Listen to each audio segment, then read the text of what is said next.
गांव सुंदरपुर एक खूबसूरत घाटी में बसा हुआ था। यह गांव पहाड़ों, खेतों और पेड़ों से घिरा हुआ था, लेकिन एक चीज की कमी थी और वह थी बारिश। गांव वाले हमेशा प्रार्थना करते थे कि बारिश हो ताकि उनके खेतों में फसल उग सके और वे खुशहाल जीवन बिता सकें। पिछले कई महीनों से बारिश का कोई नामो निशान नहीं था। खेतों में हल्की सी हरियाली भी नहीं थी।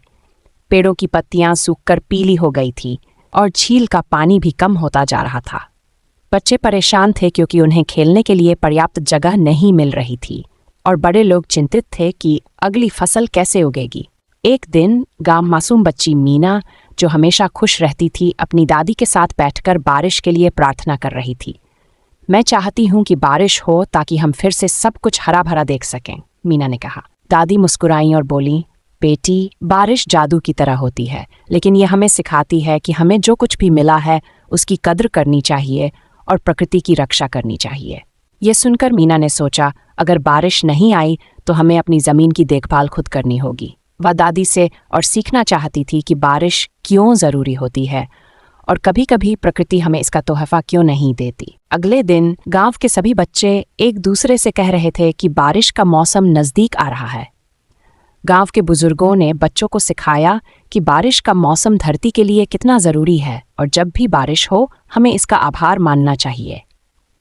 अब गांव में हर कोई बारिश का इंतज़ार कर रहा था।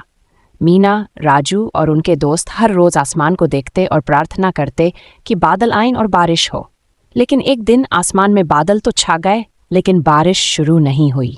उस दिन मीना ने राजू से कहा, आज कुछ अजीब हो रहा है, शायद हमने प्रकृति की कद्र नहीं की। हम हमेशा चाहते हैं कि हमें सब कुछ मिले, लेकिन कभी कभी हमें तब तक सिखाया जाता है जब तक हम किसी चीज़ की अहमियत को समझ नहीं लेते। दादी की बात याद करते हुए मीना ने फैसला किया कि वह अपने दोस्तों के साथ मिलकर गांव के पेड़ों की देखभाल करेगी, खेतों में पानी डालेगी और ज़मीन का सही तरीके से उपयोग करेगी। इसी दिन अचानक आसमान में काले बादल गिराए और एक सुगंधित ठंडी हवा चलने लगी। फिर अचानक बारिश शुरू हो गई।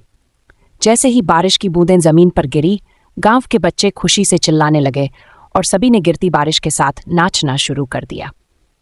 मीना ने अपनी दादी को गले लगाते हुए कहा, दादी, आप सही कह रही थीं, बारिश एक जादू है। अब मुझे समझ आ गया कि हमें प्रकृति से प्यार और सम्मान के साथ रहना चाहिए। गांव वाले बहुत खुश हुए और सबने मिलकर ईश्वर का धन्यवाद किया कि बारिश आई और धरती को जीवन मिला। उस दिन के बाद गांव वालों ने बारिश की अहमियत को और अधिक समझा और यह सीखा कि धरती और प्रकृति का सम्मान करना हमारी जिम्मेदारी है।